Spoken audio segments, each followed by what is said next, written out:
ఆదివారం కొరకై వందనములు ప్రభువా. గత నెలలో మమ్మలను మా ప్రాణములను కాపాడి ఎండవేడిమి వడగాల్పుల నుంచి మమ్మలను రక్షించి మమ్మల్ని సజీవులుగా ఆరోగ్యవంతులుగా ఉంచినందుకై నీకు వందనములు ప్రభువా.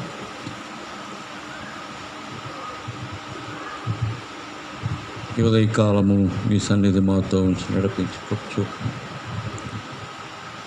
ఈ వాక్యమును మాకు దయచేయండి దేవా. నీ వాక్యం చేత పట్టుకుని ఉదయకాలము ఆయా ప్రాంతంలోకి విడిన బిడ్డల కొరకై నీకు వందనములు ప్రభా. బలపరచును మాటలతో వారిని నింపుము తండ్రి. ఉదయకాలం నాకు నువ్వు సహాయం చేయండి. శ్రేష్టమైన బిడ్డల కొరకై నీకు వందనములు ప్రభా. యేసు నామమున అడుగుచున్నాము తండ్రి.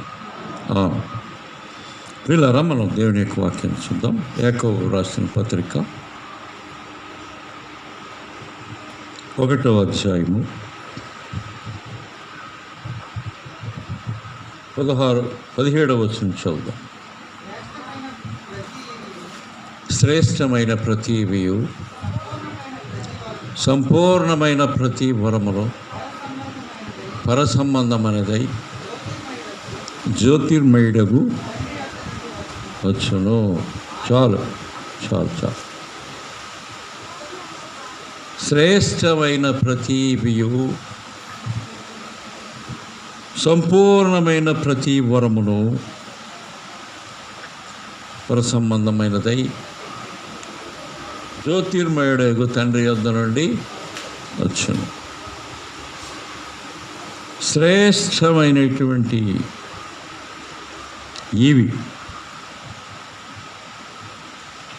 ఈవి అంటే ఏంటమ్మా? ఈవి ప్రతి బహుమానము, సంపూర్ణమైన ప్రతి వరము పరసంబంధమైనదై ఉండాలి. ఇప్పుడు మనం చూస్తే ఈ లోకంలో అనేక మంది దేశము కొరకు కానీ ప్రజల కొరకు కానీ వారు చేసిన సేవ నిమిత్తమై వారికి కొన్ని ఈ అవార్డ్స్ ప్రకటిస్తారు కదా. అవార్డ్స్ ప్రకటిస్తారు. అనేకమైనటువంటి వివిధ రంగాలలో వారు చేసిన సేవ నిమిత్తమై ప్రభుత్వం వారు లేకపోతే కొన్ని ప్రైవేట్ సంస్థలు ఆ వ్యక్తులకు కొన్ని అవార్డ్స్ ప్రకటిస్తారు, బహుమానాలు ఇవి ప్రకటిస్తారు. భారతదేశంలో చూస్తే భారతదేశం యొక్క అత్యున్నతమైనటువంటి పురస్కారం ఏంటది? భారతరత్న. భారతరత్న ప్రకటిస్తుంది ప్రభుత్వం ఆ వ్యక్తులకి. మన ఇండియా దేశంలో చాలామందికి వచ్చింది అది. తల్లి మదర్ తెరీసా గారు కూడా మదర్ తెరీసా అవార్డు ప్రకటించారు. అది ప్రభుత్వం వారు ఇచ్చేటువంటి ఒక బహుమానం. అది ఆ వ్యక్తితోనే సరి, ఆ వ్యక్తికే చెందుతుంది, ఇంకెవరికి కాదు. భారతరత్న ఫలానా ఫలానా. అదే మనం ఆర్మీలో చూసినట్టయితే, సైన్యంలో చూసినట్టయితే అనేకమైనటువంటి పథకాలు, ఈవులు, బహుమానాలు ఉంటాయి. ఏమిటాయి చెప్పండి? ఆర్మీలో ఉన్నటువంటి ఏమిటమ్మాయి బహుమానాలు ఇస్తారు ప్రభుత్వం వారు. అది ఎవరిచ్చారో ఆ వ్యక్తితోనే సరి అది. కానీ దేవుడిచ్చేటువంటి ఈవులు కొన్ని ఉన్నాయి. అదే ఇక్కడ చెప్పబడింది. ఏంటది? శ్రేష్టమైన ప్రతి ఈవియు సంపూర్ణమైన ప్రతి వరమును పరసంబంధమైనదై ఉండాలి. అది పరలోకమునకు చెందినదై ఉండాలి, పరలోకమునకు సంబంధమైనదై ఉండాలి. అది మానవాడికి సంబంధమైనదై ఉండాలి, ఒక వ్యక్తికి సంబంధమైనది కాదు. మానవాడికి సంబంధమైనదై ఉండాలి, పర సంబంధమైనదై. ఎక్కడి నుంచి?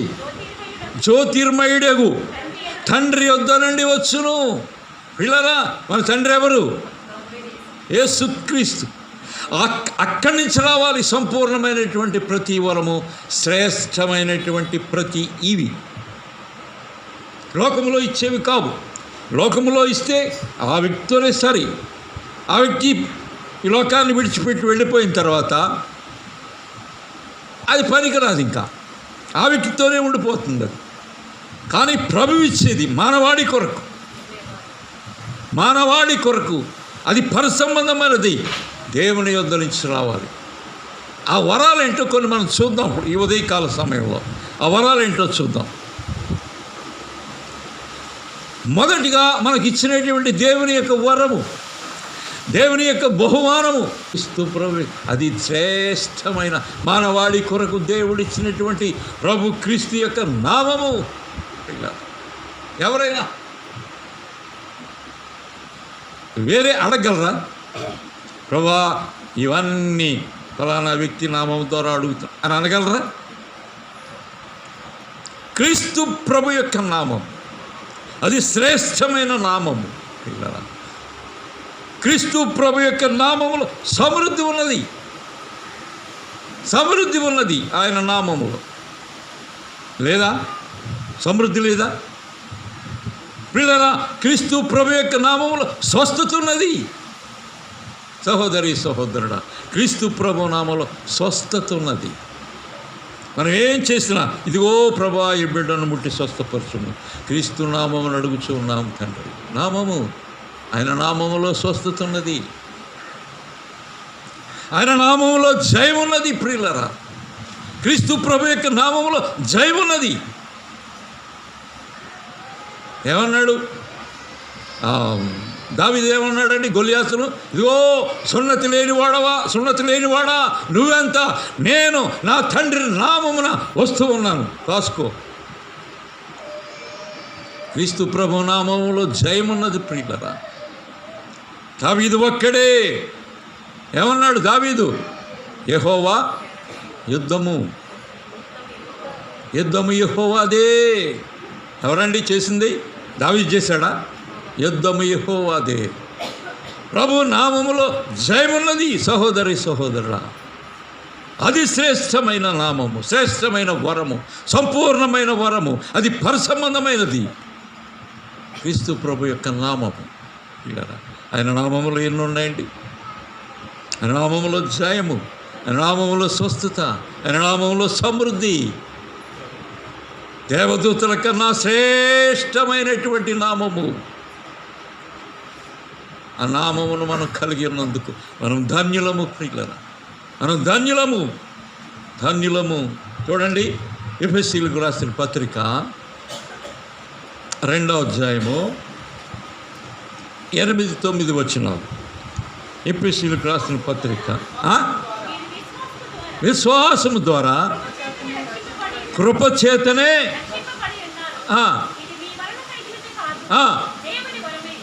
చూడండి. ఏమండి, దేవుడు మనకి ఇచ్చింది ఇంకోటి ఏంటది? ఇప్పుడు చదివారు కదా, రక్షణ.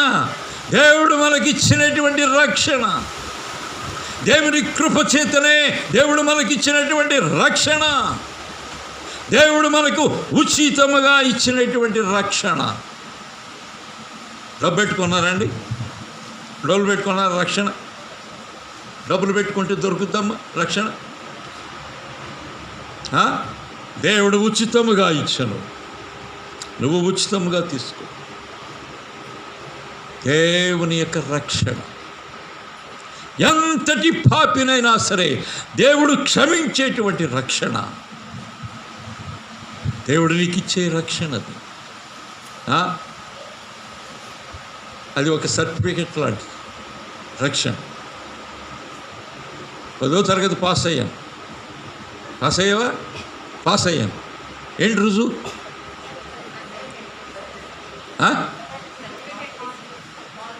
10వ తరగతి పాస్ అయినట్టు మార్కుల లిస్ట్ సర్టిఫికేట్ వారమోసు పొందామని చెప్పడానికి. రక్షణ దేవుడిచ్చేటువంటి రక్షణ, దేవుడు నీకు ఇచ్చేటువంటి రక్షణ. నువ్వెవరైనా సరే, ఏ కులమైనా, ఏ మతమైనా, ఏదైనా సరే, నువ్వు ఎలా జీవించినా సరే, ప్రభు దగ్గరికి వెళ్ళి ప్రభువా నన్ను క్షమించి నన్ను రక్షించంటే ప్రభు నీకు రక్షణ వాగ్దానం ఇస్తాడు. ప్రభు అది నీకు ఉచితంగా ఇచ్చేది ప్రభు. ఎవరిస్తారండి రక్షణ వాగ్దానం? ఎవరిస్తారు? కొన్ని గ్రంథాల్లో వ్రాయబడి ఉంటారు. దుష్ట శిక్షణ శిష్ట అంటే చెప్పండి ఇరమ్మా. శిష్యులు అంటే ఎవరు? శిష్యులు అంటే ఎవరు తెలీదా మీకు? ఇదిగో నేను వచ్చే వారి నుంచి రాను, వీళ్ళేం చెప్పటం లేదు, ఇక్కడ మాట్లాడటం లేదు. శిష్యులు అంటే మంచి వాళ్ళమ్మా, మంచివారు. దుష్టులు, దుష్ట శిక్ష, దుష్టులను శిక్షించు, శిష్యులు మంచివారిని రక్షించు. మంచివారిని రక్షించడం ఎందుకండి? వాడు మంచివాడే కదా, వాడిని రక్షించడం ఎందుకు? దుర్మార్గుడిని రక్షించాలి, దుర్మార్గుని మంచి మార్గంలో తేవాలి, దుర్మార్గుని కొరకు నువ్వు ప్రార్థన చేయాలి, అసలు చెడ్డ పనులని విడిచిపెట్టి దేవుని దగ్గరకు రావాలి. అది నువ్వు చేసేటువంటి ప్రార్థన. ఇక దుష్టులను శిక్షించేస్తే అందరూ శిక్షించేది, అందరూ దుష్టులే. ఎవరును అంతటను అందరూ పాపము చేసి దేవుడు అనుగ్రహించి మహిమను అందరూ మంచివాళ్ళు కాదు. మనం అందరిని శిక్షించేస్తే ఎట్లా? ప్రియులారా, రక్షణ అనేటువంటి దేవుడు ఇచ్చేది. దేవుడు నువ్వు నేను ఇచ్చేది కాదు, నువ్వు నేను ఇచ్చేది కాదు. రక్షణ అది దేవుడిచ్చినటువంటి బహుమానము. ఎవరివ్వటువంటి రక్షణ? నీకు నాకు దేవుడు ఉచితంగా ఇచ్చేటువంటి రక్షణ. ప్రభువా పాపినైనా నన్ను క్షమించుము. ఏమైంది? ఇద్దరు వెళ్ళారు దేవుని గుడి దగ్గరికి, ఆలయం దగ్గరికి. ఎవరాళ్ళు? సమరయుడు ఏం సుంకర ఏమి ప్రార్థన చేశాడు? కాదు కాదు కాదు ఇంకొక ఆయన ఎవరు? ఒక్కరు చెప్పండి సార్. పరిచయుడు ఎవరు ప్రార్థన చేశాడు? వారానికి 2 సార్లు ఉపవాసం ఉంటున్నాను, నేను 10వ వంతు ఇస్తున్నాను. నీ 10వ వంతు ఎవరికి కావాలి? నేను 10వ వంతు ఇస్తున్నాను. చోరులైనను దొంగ వలనైనను ఇదిగో ఈ సొంకరి వలన నేను లేనందుకు నేను తనకి తాను తీర్పు తీర్చుకుంటున్నాడు. నేను మంచివాడిని, నేను నీకు అది ఇస్తున్నాను, నేను నీకు ఇది ఇస్తున్నాను, నేను చాలా మంచివాడిని, తాను తీర్పు తీర్చుకుంటున్నాడు. అది కాదు కదా. అతను ఏం చేశాడు? ప్రార్థన ఆకాశం వైపు కనులెత్తి ధైర్యం చాలక, దేవా పాపినైనా నన్ను కరుణించుము, పాపినైనా నన్ను కరుణించు. వీళ్ళరా అక్కడికక్కడే ప్రభు తీర్పు తీర్చాడు వాళ్ళిద్దరి విషయంలో. అక్కడే తీర్పు తీర్చాడు. ఏమనుంది అక్కడ? చదవండి దయచేసి. అతని కంటే ఇతడు నీతిమంతుడు. వీళ్ళరా ఎంత చక్కని సర్టిఫికెట్ ఇచ్చాడు దేవుడు అక్కడ. ఇదిగో ఇతని కంటే ఇతను నీతిమంతుడు. అక్కడికక్కడే తీర్పు తీర్చబడింది ప్రియులారా. అది దేవుడిచ్చేటువంటి రక్షణ. తీర్పు తీర్చేశాడు. ఇదిగో దొంగకి ఏమని చెప్పాడు క్రీస్తు ప్రభు? నేడే నీవు నాతో కూడా పరదేశంలో. అక్కడికక్కడే ఇచ్చాడు రక్షణ దేవుడు క్రీస్తు ప్రభు ఆ వ్యక్తికి. అడిగక్కడే. అంతకుముందు ఎన్ని దొంగతనాలు చేశారో వారిద్దరూ కలిపి, ఎన్ని చెడ్డ కార్యాలు చేశారో వారిద్దరూ కలిపి. కానీ మొదటి వాడు ద్వేషించాడు, రెండవ వాడు ప్రభువును చూసి ప్రేమించి, ఇదిగో ప్రభువా నేడు నువ్వు మళ్ళీ తిరిగి వచ్చేటప్పుడు నన్ను జ్ఞాపకం చేసుకో, నేడు నీవు నాతో కూడా. ఎలా ఉంటాడు పరదేశంలో? రక్షణ. దేవుడికి ఆయన రక్షణ ఇచ్చాడు. రక్షణ ఇచ్చి ఉచితము రక్షణ. చూడండి, ఒకసారి నీకు దేవుడు రక్షణ ఇచ్చాడు అంటే తిరిగి అన్నడు తీసుకోడు, అది వెనక్కి ఎన్నడూ తీసుకోడు. నువ్వు మడి మార్మల్స్ పొంది రక్షణ పొంది నువ్వు వేరొక జీవితం జీవించినా సరే దేవుడు నీకు ఇచ్చిన రక్షణ వెనుక తీసుకోడు. కానీ రక్షణలో ఉన్నటువంటి ఆనందాన్ని తిరిగి దేవుడు తీసుకుంటాడు. అందుకే దావీదు ప్రార్థన చేస్తున్నాడు, ఏమని? నీ రక్షణ ఆనందము మరలా నాకు, నీ రక్షణ మరలా నాకు అని అనలా, నీ రక్షణ ఆనందము మరలా నాకు దయచేయి. రక్షణలో ఉన్నటువంటి ఆనందం పోతుందండి. ఒకప్పుడు ఉన్నటువంటి నీలో ప్రార్థన, విశ్వాసము, త్యాగము, ప్రియులారా, ఇవన్నీ పోతాయి. దేవుడు నీకు రక్షణ ఇచ్చిన తర్వాత నువ్వు తిరిగి నీ పాత జీవితంలోకి వెళ్ళిపోయినప్పుడు. కానీ ఆనందం పోతుంది. అందుకే ప్రార్థన, నీ రక్షణ ఆనందం మరలా నాకు. దావీదు యొక్క ప్రార్థన. దేవుడు నీకు ఉచితముగా ఇచ్చేటువంటి వరము రక్షణ. ప్రియులారా, రక్షణ. చూడండి, రోమపత్రిక 6వ అధ్యాయము 23వ వచనం చదవండి. 6:23. ఏలయనగా అమ్మా, పాపము వల్ల వచ్చే జీతము మరణము, అయితే దేవుని కృపావరము. చూసారా అండి, దేవుడు నీకు ఇచ్చేటువంటి మరొక గిఫ్ట్ నిత్య జీవము. ఈ లోకములో దేవుడు నీకు ఇచ్చిన ఆయుష్ ముగిసిన తర్వాత ఈ లోకాన్ని విడిచిపెట్టి వెళ్ళిపోవాలి. ఇక్కడ ఉండడానికి వీల్లేదు. కానీ నువ్వు ఎక్కడికి వెళ్తావా అని నువ్వు ప్రశ్న వేసుకోవాలి. నువ్వు నరకానికి వెళ్ళినా పరలోకానికి వెళ్ళినా అక్కడే శాశ్వతంగా ఉండాల్సినటువంటి ప్రదేశం అది. కానీ నీ యొక్క క్రియలను బట్టి దేవుడు నీకు ఇచ్చే బహుమానం ఏంటి? నిత్య జీవము. ప్రియులారా, నిత్య జీవం. నిత్య జీవం అంటే ఏంటండి? నిత్య జీవం అంటే ఏంటి? దేవునితో సదాకాలము నివసించేటువంటి జీవితమే నిత్య జీవితం. నిత్య జీవితము, నిత్య జీవము. ఎలాగనగా పాపం వల్ల వచ్చే జీతము మరణము, అయితే అక్కడ చిన్న క్లాజ్ ఉంది. అయితే దేవుని కృపావరము, దేవుడిచ్చేటువంటి బహుమానము, దేవుడిచ్చేటువంటి ఈవు నిత్య జీవితము. నిత్య జీవితం ప్రభు, దేవుడిచ్చేటువంటి బహుమానం అది. నిత్య జీవం, ప్రభుతో యుగ యుగములు తరతరములు ఆయనతో కలిసి సంతోషించి జీవించే కాలమే నిత్య జీవితం, నిత్య జీవం. ప్రభుత్వ ఎల్లకాలం మనం జీవించాలి. అది నిత్య జీవం. అది నీకు ఇచ్చేటువంటి బహుమానం, కృపావరము. కృపావరము, కృపావరము.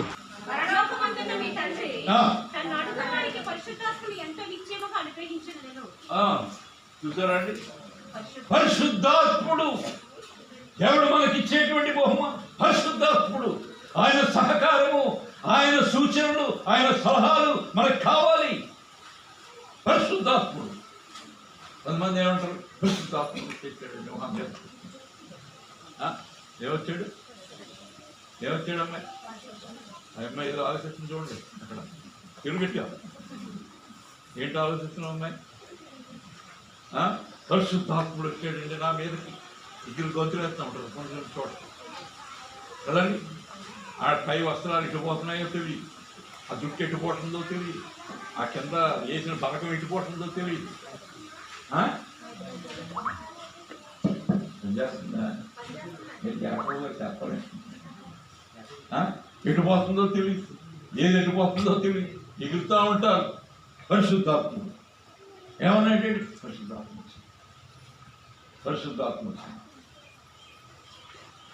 పరిశుద్ధాత్ముడు వచ్చినప్పుడు దేవుని వాక్యంలో లేదా పరిశుద్ధాత్మ అల్లారికి కర్తకాడు. అల్లారికి కర్తకాడు పరిశుద్ధాత్మ, దేవుని ఆత్మ. ఒక ఆవిడ ప్రార్థన చేస్తుంది, ఒక ఆమె ప్రార్థన చేస్తుంది, ప్రభా ఆత్మను పంపించు, ఆత్మను పంపించు. ఏ ఆత్మ పంపాలి? నువ్వు ఏ ఆత్మను అడుగుతున్నావు? ప్రభా ఆత్మను పంపించు, ఆత్మ ఆత్మ. చక్కగా వచ్చింది ఒక దురాత్మ దగ్గర వచ్చింది. దురాత్మ దేవుడికి పరిశుద్ధాత్మ దేవుడిచ్చేటువంటి ఉచితమైంది. దేవుని పరిశుద్ధాత్మ ప్రియులారా, దేవుని పరిశుద్ధాత్మ. పరిశుద్ధాత్మ వచ్చినప్పుడు నువ్వు మర్యాద కాదు, క్రమముగా నువ్వు నడుచుకుంటావు తప్ప అయోగ్యముగా, అల్లరిగా, అపవిత్రముగా నువ్వు ఎక్కడా ఉండవు. నువ్వు భాషను మాట్లాడతావు.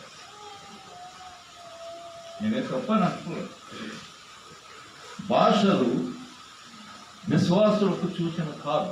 కొరింథీ పత్రికలో మీరు కూడా మీరు చూసే ఉంటారు. భాషలు విశ్వాసులకు చూసిన కాదు, అవిశ్వాసులకు చూసిన. చూడండి,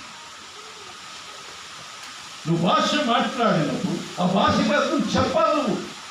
నువ్వు మాట్లాడిన భాష ఏంటి? నువ్వు మాట్లాడిన భాష ఏంటి? ఏదో మాట్లాడతారు వాళ్ళు. ఆ భాషకి అర్థం చెప్పాలి. అర్థం చెప్పాలి. ఆ అర్థం ఏంటి? దేవుని యొక్క క్రియలు. బైబిల్లో ఉంది, అపోస్తలుల కార్యాలు 2వ అధ్యాయంలో ఇంటికి చదవండి. దేవుడు చేసిన కార్యములను వివరించాలి. అది భాష. నువ్వు భాషతో మాట్లాడుతున్నప్పుడు అవివేకంగా, అయోగ్యంగా మాట్లాడద్దు. దానికి అర్థం ఉంటుంది. ఆ అర్థాలను నువ్వు చెప్పగలిగే స్థితిలో ఉండాలి. అది దేవుడు నీకు ఇచ్చినటువంటి భాష. కానీ ఇష్టం వచ్చినట్టు మాట్లాడి, ఇష్టం వచ్చినట్టు ఎగిరి గంతులేస్తే అది పరిశుద్ధాత్ముడు కాదు. పరిశుద్ధాత్ముడు కాదు. పరిశుద్ధాత్ముడిని నీటికి వచ్చినది. దేవుని మీద పరిశుద్ధాత్ముడు వచ్చాడు. క్రీస్తు ప్రభు ఎక్కడ బాప్తిస్మం తీసుకునేటప్పుడు పరలోకం వచ్చి పావుల నొప్పుల పరిశుద్ధాత్ముడు ఏమని చెప్పారు అక్కడ? ఇదిగో ఈయన నా ప్రియ కుమారుడు, ఈయన యందు ఆనందించు. పరిశుద్ధాత్ముడు ఆ విధంగా వస్తుంది. ఎగురుతారాడు, కాల్ చేస్తారాడు. ప్రియమైనటువంటి వాళ్ళు, దేవుడు నీకు ఇచ్చేటువంటిది దేవుని పరిశుద్ధాత్మ. దేవుడు నీకు ఇచ్చేటువంటి ఉచితమైనటువంటి జీవి పరిశుద్ధాత్మ. చూడండి, యాకోబు రాసిన పత్రిక 1వ అధ్యాయం 5వ వచనం. యాకోబు రాసిన మీలో ఎవరికైనాను జ్ఞానము కొదువుగా ఉన్న యెడల అతడు దేవుణ్ణి అడగాలి. చూసారండి? ఏంటండి దేవుడు ఇచ్చేటువంటి మరొక బహుమానం ఏంటి? జ్ఞానము. దేవుడు నీకు ఇచ్చేటువంటి జ్ఞానము. బుద్ధి లేని వారు వలె, బుద్ధి కలిగిన వారు వలె దేవుడి అక్కడ ఉదాహరణ చెప్పారు ప్రభువు. బుద్ధి లేని వారు అంటే జ్ఞానం లేని వారు, బుద్ధి గలవారు, జ్ఞానం కలిగిన వారు. బుద్ధి కలిగిన వారు ఏం చేస్తారు? జ్ఞానం కలిగిన వారు ఏం చేస్తారు? వారి కొరకు సమకూర్చుకున్నారు. ఏంటది? నువ్వు నేను సమకూర్చుకున్నాను. బుద్ధి లేని వారు ఏమి లేకుండానే వెళ్ళిపోయారు. సిద్ధము లేకుండా, సిద్ధపాటు లేకుండా వెళ్ళిపోయారు. సిద్ధపాటు లేకుండా వెళ్ళిపోయారు. జ్ఞానం, దేవుడిని జ్ఞానం ఇస్తాడు. దేవుడిని జ్ఞానంతో మాట్లాడాలి, వివేచనతో మాట్లాడాలి, ఆలోచించి మాట్లాడాలి. దేవుడు నీకు ఇచ్చేటువంటి ఉచితమైనది జ్ఞానము. చూడండి, ఆ యాకోబు పత్రికలో ఉంటుంది. అయితే పైనుంచి వచ్చే జ్ఞానము, ఆ పక్క పేజీలో ఉంటుంది చూడు, అక్కడే నీకు ఏళ్ళ దగ్గర. అయితే పైనుండి వచ్చే జ్ఞానము, యువతల పక్షదు లోక జ్ఞానం ఉంది కింద. కాక అమ్మా భూ సంబంధమైనది, ప్రకృతి సంబంధమైనది. చూడండి ప్రియులారా, జ్ఞానము 2 రకాలు ఉంది అక్కడ. ఏంటది? లోక సంబంధమైన జ్ఞానము. ఈ జ్ఞానం ఏంది? ప్రకృతి సంబంధమైనది. ఇంకోటి ఏంటమ్మా? భూ సంబంధమైనది, ప్రకృతి సంబంధమైనటువంటి జ్ఞానము. చూసండి ప్రియుల, దయ్యముల జ్ఞానము, భూ సంబంధమైనటువంటి జ్ఞానము. భూ సంబంధమైనటువంటి వారు ఎలా మాట్లాడతారు? జ్ఞానము లేకుండా మాట్లాడతారు, ఆలోచన లేకుండా మాట్లాడతారు. ప్రియులారా, వారి ఇష్టమైన రీతిగా మాట్లాడతారు. అది భూ సంబంధమైనది. ఏమైనా మాట్లాడచ్చు భూ సంబంధమైన జ్ఞానము, ఎలాగైనా మాట్లాడచ్చు భూ సంబంధమైన జ్ఞానము. ప్రియమైన సహోదరి సహోదరుడా, అది లోకములో ఉన్నటువంటి జ్ఞానము. ఏమనుకుంటారు? అబ్బా నాకే జ్ఞానం తెలుసు, నేనే గొప్పవాణ్ణి, నేనే. అది కాదు. అయితే పైనుంచి వచ్చే జ్ఞానము చదువు. మొట్టమొదట పవిత్రమైనది, తరువాత సమాధానకరమైనది, మృదువైనది, సులభముగా లోబడినది, కనికరముతోనూ మంచి ఫలముతోనూ నిండుకొనినది, పక్షపాతమైనను వేషధారణైనను లేనిది అయి ఉన్నది. పిల్లల పైనుంచి వచ్చేటువంటి ఎన్ని చెప్పాడండి అక్కడ క్రీస్తు ప్రభు. భక్తుడు యాకోబుతో వ్రాయించి పెట్టాడు అక్కడ. పైనుంచి వచ్చే జ్ఞానము మొట్టమొదట పవిత్రమైనది, లోక సంబంధమైన జ్ఞానము కాదు, భూ సంబంధమైనది కాదు, దయ్యముల జ్ఞానము కాదు. మొట్టమొదట పవిత్రమైనది. పిల్లల పవిత్రమైనటువంటి జ్ఞానము. ఆ జ్ఞానంలో పవిత్రత ఉంది, పరిశుద్ధత ఉన్నది. ఇంకోటి ఏంటమ్మా? పవిత్రమైనది, సమాధానకరమైనటువంటి జ్ఞానము. నువ్వు మాట్లాడే ప్రతి మాట సమాధానకరముగా ఉంటుంది. భూ సంబంధమైన జ్ఞానం మాట ఎలా ఉంటుందండి? ఆ మాటలు మనం వినలేం, భూ సంబంధమైన మాటలు. కానీ దేవుడిచ్చేటువంటి జ్ఞానము గల మాటలు సమాధానకరమైనది, తర్వాత మృదువు, ఎదుటివారిని బాధించనిది, ఎదుటివారిని నొప్పు కలిగించినటువంటిది. పిల్లరా, మృదువైనటువంటి మాటలు, మృదువైన మాటలు. తర్వాత సులభముగా లోబడినది, వెంటనే లోబడుతుంది దేవుడిచ్చేటువంటి జ్ఞానము. తర్వాత కనికరముతోనూ మంచి ఫలముతోనూ నిండుకొనినది. పిల్లరా, దేవుడిచ్చేటువంటి జ్ఞానం. అజ్ఞానం ఎవరికి ఉందండి? మనకుందా అజ్ఞానం లేకుండా ఎలా మేము ఉన్నామండి? మీరు భలే మాట్లాడుతున్నారండి. కాకినాడ నుంచి వచ్చి జ్ఞానం లేకుండా మేము ఎలాగ ఉన్నాం అనుకుంటున్నారు? మా జ్ఞానం లేకపోతే మా ఇంట్లో మా భర్తలు మమ్మల్ని కొట్టరా అని మీరు అనొచ్చు. మా జ్ఞానం ఎలాంటిది అన్నమాట? ఎలాంటిది? దెయ్యముల వంటి జ్ఞానం, భూ సంబంధమైన జ్ఞానం. ప్రియులరా, దేవుడిచ్చేటువంటి బహుమానము జ్ఞానం. అజ్ఞానాన్ని నువ్వు కలిగి ఉన్నావా? ప్రియులరా, చూడండి, ఎఫెసీ పత్రిక 2వ అధ్యాయం 8వ వచనము. ఎఫెసీ 2:8. ఈ విశ్వాసము ద్వారా చాలండి. ఏంటంట? దేవుడిచ్చేటువంటి ఇంకొక బహుమానం విశ్వాసం అనేటువంటి జ్ఞానము, విశ్వాసం అనేటువంటి వరము. ఆ విశ్వాసము కలిగి ఉన్నామంటే దేవుడిని తన కృప ద్వారా రక్షించుకుంటాడు. విశ్వాసం ఉన్నదా? విశ్వాసం అంటే ఏంటండి? చదవండి, అది ఉంది కదా. విశ్వాసం అన్నది నిరీక్షింపబడి వాటి యొక్క నిజ స్వరూపమును అదృశ్యమైనవి ఉన్నటువంటి రుజువునైనది. చదవండి ఒకసారి. అది విశ్వాసం అన్నది మన నిరీక్షణ దేనికి?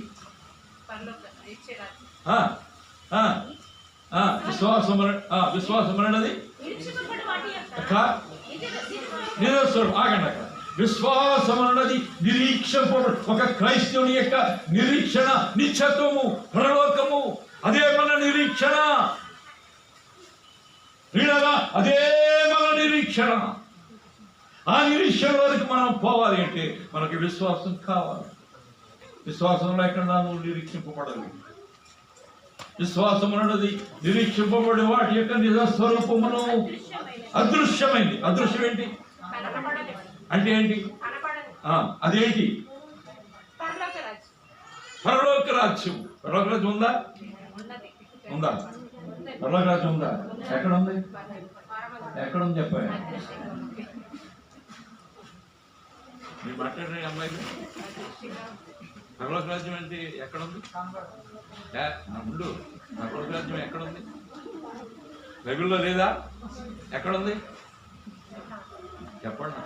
పర్లేదు, నేను అంతా మాట్లాడుతున్నాను. ఎక్కడుంది? పైన. ఇక్కడ పైన పైన ఎక్కడుందా? బైబిల్లో ఉంది కదా. ధనవంతుడు ఎక్కడికి వెళ్ళాడు చనిపోయి? రాజు ఎక్కడికి వెళ్ళాడు? పరలోకం లేదంటారా? లోకం ఉంది, దేవుడు ఉన్నాడు, ఆయనే అధికారి, ఆయనే గొప్పవాడు, ఆయనే మహోన్నతుడు. లేదా పరలోకము, మన యొక్క నిరీక్షణ అంతా పరలోకమే. మళ్ళీ చదవమ్మది, ఇందాక చదివావు కదా. విశ్వాసం అన్నది నిజ స్వరూపము, మన అదృశ్యమైనది నిత్యత్వం, పరలోకము ఉన్నవనుటకు రుజువు. అదే విశ్వాసము, అదే పరలోకము, అదే దేవుడిచ్చేటువంటి వరము. వింటారా? విశ్వాసం లేకుండా నువ్వేమీ చేయలేవు. విశ్వాసం కావాలి. ఓ ముసలమ్మ ఉందంట ఊళ్ళో. నేను ఊహించేస్తాను. అయిపోయింది కదా టైము. ఊహించానమ్మా. అంతేగాని వద్దని ఎవరూ అనట్లేదు. మీకు వాక్యం కన్నా ఈ వెనకాల ఏదో ఉంది. ఆలోచిస్తే 12:30 టైం అయిపోయింది కదా. ఈరోజు ఆదివారం, మసాలాలు వాసన వస్తున్నాయి. ఒక ఆమె ముసలామ ఉందంట. ఆమె ఆ ఇల్లు ఒక పెద్ద కొండ పక్కనే ఉంది. ఆ ఇల్లు ఆ ముసలమ్మకి. సరే, ప్రభుత్వం వారు ఆ ముసలమ్మ ఇంటి పక్క నుంచి రోడ్డు వేస్తున్నారు. ఆ కొండను తీసేయాలి. కొండను తీసేయాలంటే చాలా కష్టతరమైన పని ప్రభుత్వానికి. సరే, ఈ ప్రభుత్వం తలంచుకుంటే, రాజు తలంచుకుంటే దెబ్బలు కొద్దిగా ఉంది, ఏం లేదు కదా. పాస్టర్ గారి దగ్గరికి వెళ్ళి చెప్పిందంట, పాస్టర్ గారు ఇలాగా ఆ కొండ పక్కన నాకు స్థలం ఉంది, ఆ స్థలంలోంచి రోడ్డు వెళ్తుంది, ఆ స్థలం చాలా విలువ కలది, కనుక ఆ కొండ తీసేయాలంటే కష్టం అని చెప్తున్నారు ప్రభుత్వం వాళ్ళు. ప్రార్థన చేయండి అమ్మా, ప్రార్థన చేయమ్మా. ఇంటికి వెళ్ళి దేవునికి అసాధ్యమైనది ఏది ఉంది? ఆవగింజంత విశ్వాసం ఉంటే కొండ వెళ్ళిపోయి ఎక్కడ పడుద్ది? సముద్రంలో పడిపోద్ది. ప్రార్థన చేయమ్మా. పాస్టర్ గారు విశ్వాసాన్ని ఉపయోగించు, ప్రార్థన చేయి అన్నాడంట ముసలి. సరే బాబు, ఈ రాత్రికి నేను ఏంటది ఉపవాసం ఉండి ప్రార్థన చేస్తాను. ఇంటికి వెళ్ళింది, ఉపవాసం ఉన్నది. ఒక మంచి అన్నడ నచ్చిపళ్ళు పెట్టుకుంది ఇక్కడ, ఒక తవ గ్లాస్ అంత పాలు పెట్టుకుంది ఇక్కడ, ఇంకా ఏమేమో పెట్టుకుంది. అది ఉపవాసం మనకి. అది మనం చేసే ఉపవాసం, మన సహోదరులు చేసే ఉపవాసం అదే. నీళ్ళు తాగి మనం ఉండగలమా? అయ్యా ఎలా ఉంటాం బ్రదరు, షుగర్ బ్రదరు, పడిపోతాను బ్రదరు. నాకు షుగరే. నేను వచ్చేటప్పుడు చెప్పాను రాజేష్కి, అబ్బాయి ఒక చాక్లెట్ తెచ్చిపెట్టి ఉంచబోయా, షుగర్ డౌన్ అవుతుంది, వేసుకుంటానంటే వచ్చిన మనోడు కాఫీ ఇచ్చాడు, సరిపోయింది అని పెట్టుకుని ప్రార్థన చేస్తుంది, ప్రార్థన చేస్తుంది. ఇలా కళ్ళు తెచ్చి అరటిపళ్ళు ఉన్నాయి, ఒక అరటిపళ్ళు తింది, ప్రార్థన చేస్తుంది. అలా చేసి తలుపులు వేసుకుని చక్కగా దేవునికి మొరపెట్టి, ఉదయం అయింది, 5 గంటలైంది, తలుపు తీసి చూసింది. ఎక్కడ కొండ? అక్కడే ఉంది. నేను అనుకున్నాను ఈ కొండ పోదని, అనవసరంగా ఈ రాత్రి ఉపవాసం ఉన్నాను నేను. అది మన యొక్క ఉపవాస ప్రార్థన, అది మన విశ్వాసపు మెట్టు. అదే మన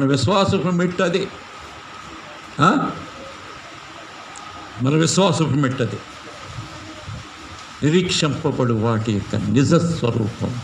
అదే విశ్వాసం, అదే దేవుడు మనకిచ్చినటువంటి ఈవి. ప్రియమైన సహోదరుడు, ఈవి బహుమానం. చూడండి, గలతీ పత్రికలో 5:22 చదివితే అక్కడ ఉన్నాయి ఆత్మ ఫలములు. ఏంటి ఆత్మ ఫలమేమనగా? ప్రేమ, సంతోషము,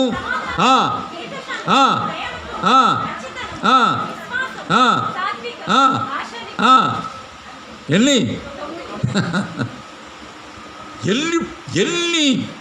ఈవులు ఇచ్చాడండి ప్రభు. అక్కడ ఎన్ని ఈవులు ఇచ్చాడండి. ఎవరు ఇవ్వగలరు ఈవులు? ప్రేమ, సంతోషము, సమాధానము. అబ్బబ్బబ్బబ్బా, ఎన్నండి దేవుడు మనకిచ్చినటువంటి బహుమానాలు. ఎవరు ఇవ్వగలరు ఈ లోకంలో సంతోషం నీకు? మనసేం బాగాలేదండి ఈరోజు, అలాగే వెళ్ళి ఒక 3 గంటలు సినిమా హాల్లో కూర్చొని వస్తానండి. సినిమా నీకు సంతోషం ఇస్తుందా? ఏదైనా నీకు సంతోషం ఇస్తుందా? దేవుడిచ్చే సంతోషం వేరు. పిల్లరా, దేవుని సన్నిధిలో గడిపినటువంటి సంతోషం వేరు, సంతోషం వేరు. దేవుని సన్నిధిలో కూర్చుని నువ్వు ప్రార్థన చేస్తున్నప్పుడు వచ్చే సంతోషం వేరు. ఎవరిస్తారు లోకంలో ఆ సంతోషాన్ని? ఎవరిస్తారండి దేవుని యొక్క ప్రేమ? ఎవరిస్తారు ప్రేమ? ఇప్పుడు వచ్చే ప్రేమలు ఉన్నాయి, కుర్రోళ్ళు ప్రేమ. బైబిల్లో ఒక లవ్ స్టోరీ వ్రాయబడి ఉంది. ఏంటో చెప్పండి? బైబిల్లో ఒక లవ్ స్టోరీ ఉంది, ప్రేమ ఉంది, పవిత్రత ఉంది ఆ లవ్ స్టోరీలో. అందుకే దేవుడు పరిశుద్ధాత్ముడు బైబిల్లో ఆ స్టోరీ వ్రాయించి పెట్టాడు. పవిత్రత ఉందండి ఆ లవ్ స్టోరీలో. ప్రభు చిత్తమైతే వచ్చేసారి వచ్చినప్పుడు అది చెప్పుకుందాం మనం. పవిత్రత ఉన్నది ఆ లవ్లో.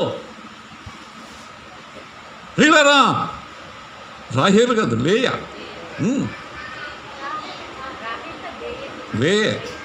ప్రేమించింది భర్తను. వివాహం అయిన తర్వాత ఎంతో ప్రేమించింది భర్తను. కానీ ఈ యాకోబు లేయాని ప్రేమించలేదు. ఆ ప్రేమలో ఆ పవిత్రత ఉన్నది. ప్రియులారా, రాహేలు ప్రేమలో కూడా పవిత్రత. కానీ ఆ అమ్మాయితో ఎప్పుడు మాట్లాడలేదు యాకోబు రాహేలుతో. ఆ లవ్ స్టోరీలో ప్రేమలో పవిత్రత ఉన్నది, పరిశుద్ధత ఉన్నది. ప్రియులారా, కానీ ఇప్పుడు వచ్చే ప్రేమలు ఎలా ఉన్నాయి? కుర్రోళ్ళ ప్రేమలు ఎలా ఉన్నాయండి? కాబోయే భర్తను పట్టుకుని ఏరా అంటుంది ఈ అమ్మాయి. ఏరా, నువ్వు ఫోన్ చేయలేదు ఏంటరా? ఏరా, అది పవిత్రత, ప్రేమ. కానీ దేవుడిచ్చేటువంటి ప్రేమ అది కాదు. దేవుడిచ్చే ప్రేమ అది కాదు. దేవుని సంతోషము, ప్రేమ, సమాధానము, దీర్ఘశాంతము, దయాళిత్వము, మంచితనము, ఆశానిగ్రహము, విశ్వాసం, ఆశానిగ్రహం. ఆశ మీద నిగ్రహం కావాలి. చూసిన వాళ్ళ కొనేయకూడదు ఇంట్లోకి. ఆడవాళ్ళు ఏం చేస్తారు? చూసినంతా కొనేస్తారండి. అవసరం ఉన్నా అవసరం లేకపోయినా కొనేస్తారు బయటికి పోయి. కానీ ఒకానొక సమయంలో ఇంట్లో ఉన్న అవసరమైన వస్తువులను అమ్ముకోవాల్సి వస్తుంది. జాగ్రత్త. చూసిందంతా కొని అవన్నీ దాచిపెట్టి లోపల పెట్టినప్పుడు ఒకానొకప్పుడు నీకు అవసరమైనప్పుడు నీ ఇంట్లో ఉన్నటువంటి విలువైన వస్తువులు అమ్ముకోవాల్సి వస్తుంది. జాగ్రత్త. ఆలోచించండి స్త్రీలు. చూసిందంతా కొనేయకండి, చూసిందల్లా కొనేయద్దు. ప్రియులారా, ఎన్నున్నాయండి, ఎన్ని ఫలాలు దేవుడు మనకిచ్చినాడు. గిఫ్ట్లు, బహుమానములు, వరాలు. ప్రియులారా, చూసారా అండి? ప్రియమైన సహోదరి సహోదరులు, చూడండి మొదటి ఆహ్వాన పత్రిక 1:9 చూడండి. ఒప్పుకొని ఆయన నమ్మదగిన వాడును నీతిమంతుడును కనుక ఆయన క్షమించి నుండి చేయును. అవుతుంది, చాలు. ఇంకా మనల్ని పవిత్రులుగా చేయను. పాపక్షమాపణ.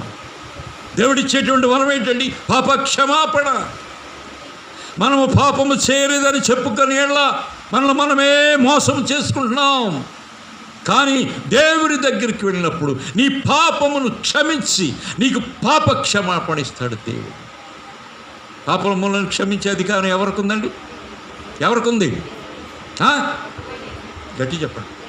క్రీస్తు ప్రభు. పాపములను క్షమించే అధికారం క్రీస్తు ప్రభువుకి తప్ప వేరొకరెవరికి లేదు. నీకు పాప క్షమాపణ, నేను ముగించేస్తాను. నీకు పాప క్షమాపణ ఇస్తాడు దేవుడు. పాప క్షమాపణ. పిల్లరా, చూడండి, ఇంకా ఉన్నాయి, సమయం లేదు, ముగించేస్తాం. ఇంకా ఉన్నాయి చెప్పాల్సి వస్తే. కానీ చివరిగా మనం చూస్తే ఆయన తన సొంత కుమారుణ్ణి మనకు జీవిగా ఇచ్చాడు. ఆయన సొంత కుమారుడు, ఆయన ప్రేమించేటువంటి కుమారుడు మన కొరకు, మన పాపము కొరకు, మన చెడుగు కొరకు సిలువలో ప్రాణములు అర్పించడానికి, మన పాపములను కడిగి వేయడానికి ఆయన సొంత కుమారుణ్ణి మనకు ఈవిగా ఇచ్చాడు దేవుడు. ఇవ్వలేదండి? ఇవ్వలేదు ఆయన తన సొంత కుమారుణ్ణి ఇచ్చాడు. సిలువలో ఆయన ప్రాణం అర్పించడానికి, సిలువలో నీ కొరకు నా కొరకు మరణించడానికి, సిలువలో నీ పాపము నా పాపము క్షమించడానికి క్రీస్తు ప్రభువుని మనకొక బహుమానంగా ప్రభువించారు. బహుమానంగా ప్రభువించారు. తన సొంత కుమారుడు సిలువలో వేలాడుతున్నప్పుడు ఏమన్నారు? దొంగ ఏమన్నాడు? ఇదిగో నీవు నిన్ను రక్షించుకొని మమ్మల్ని కూడా రక్షించవచ్చు కదా, ఎందుకు ఈ శ్రమ మనకి? నువ్వేదో దేవుని కుమారుడు అని చెప్తున్నావు, నిన్ను రక్షించుకో, మమ్మల్ని కూడా రక్షించు. మరలా మేము పాత జీవితంలోకి వెళ్ళిపోతాం, మా దొంగతనాలు మేము చేసుకుంటాం, మా చెడుగులు మేము చేసుకుంటాం, మా బ్రతుకు మేము బ్రతుకుతాం. నీ బ్రతుకు నువ్వు బ్రతుకు, వెళ్ళిపోయి బాగు చేసుకో, ఆయన వెళ్ళి స్వస్థపరచు, ఎందుకు మనకు శ్రమ? ప్రభువు మాట్లాడలేదు. రెండో వాడేమన్నాడు? నీవు అదే శిక్షా విధిలో ఉన్నావు గనక దేవునికి భయపడవా? మనకైతే ఇది న్యాయమే. ఇదిగో మనం చేసిన దొంగతనములకు, మనం చేసిన పాపములకు ఇది న్యాయమే. ఆయన ఏ తప్పు చేశాడు? ఆయన ఏ తప్పు చేశాడు? ఆయన నోటిలో ఏ పాపము లేదు, ఆయన మాటలో దోషము లేదు. కానీ అన్యాయముగా అక్కడ ఉన్నటువంటి రోమన్ ప్రభుత్వము ఆయన అన్యాయముగా సిలువ వేసినప్పుడు నోరు మెదపలేదు. ఆయన నీ కొరకు నాకు ఈ కొరకు ఇచ్చిన బహుమానం ఆయనే కదా. ఏమన్నాడు? దొంగ ఆయనను చూసి క్రీస్తు చదువు, యేసు నీవు నీ రాజ్యములోనికి వచ్చినప్పుడు నన్ను జ్ఞాపకం చేసుకో. ఏమంటున్నాడు? నీవు నీ రాజ్యము అడు గ్రహించుకున్నాడు. రెండవ దొంగ, ఈయనకు ఒక రాజ్యం ఉన్నది, ఈయనే మెస్సయా, ఈయనకు ఒక రాజ్యం ఉన్నది, ఆయన త్వరలో ఈ లోకానికి రానయ్యన్నాడు. దేవుని వాక్యం ఉన్నాడు. కొంచెం ఆ దొంగ ఈ లోకానికి రానయ్యన్నాడు, ఈయనకు ఒక రాజ్యం ఉన్నది. ప్రభా నీ రాజ్యంలోనికి వచ్చినప్పుడు నన్ను జ్ఞాపకం చేస్తా. చూసారండి, అక్కడికక్కడే అతనికి ఏమిచ్చాడు ప్రభు? ఏమిచ్చాడు? రక్షణ. నేడు నీవు నాతో కూడా పరదేశంలో చాలామంది అంటారంట, ఏమంటారు? బాయ్ ఎప్పుడు బాయ్ మారు మనసు పొందుతాం, ఎప్పుడో బాయ్ రక్షణ నువ్వు పొందుతావు అంటే చూద్దామండి. సిలువలో ఉన్న దొంగ చివరి సమయంలో మారు మనసు వచ్చింది కదా, రక్షణ వచ్చింది కదా. అలాగే నేను కూడా. అంతవరకు నువ్వు బ్రతుకుంటావా? ఈ లోపల పోతే ఏది రక్షణ? ఏది రక్షణ లేకుండా నువ్వు పరలోకం వెళ్తావా? రక్షణ లేకుండా నువ్వు పరలోకంలోకి వెళ్ళగలవా? ఇలా దేవుడిచ్చేటువంటి రక్షణ చూడండి. నేడు నీవు నాతో కూడా పరదేశంలో, ఇది నిశ్చయము. ఎప్పుడో ఇంకా అనుభవించాల్సిన చాలా ఉందండి. ఇప్పుడు నాకు నిండా 30 సంవత్సరాలు లేవు, నన్ను అప్పుడే మారు మనసు పొందమంటారు ఏంటి? అది కుదరదండి. నేను ముసలోడిని అయిన తర్వాత, మీ అంత వయసు వచ్చిన తర్వాత అప్పుడు పొందుతానులేండి. రే బాబు, అంతవరకు నువ్వు ఉంటావా? లేదు. నేడే రక్షణ దినం. నేడే ఈరోజే, ఇప్పుడే, ఇక్కడే నేడే రక్షణ దినం. సంపూర్ణమైన ప్రతి వరమును పరసంబంధమైనది జ్యోతిర్మయుడకు తండ్రి యొద్ద నుండి వచ్చి అవి పరలోకపు ఈవు. పిల్లలను ప్రార్థన చేసుకుంది.